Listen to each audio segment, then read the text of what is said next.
আমাদের আজকের জুলাই সনদ নিয়ে আলোচনা হয়েছে এখানে।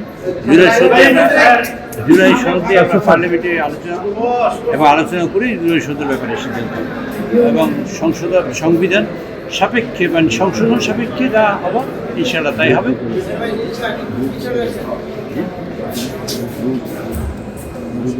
এই বিষয়ে আলোচনা। আর 3 নম্বর হলো 300 বিধিতে মাননীয় যোগাযোগ মন্ত্রী আজকে একটি বিবৃতি দেবেন।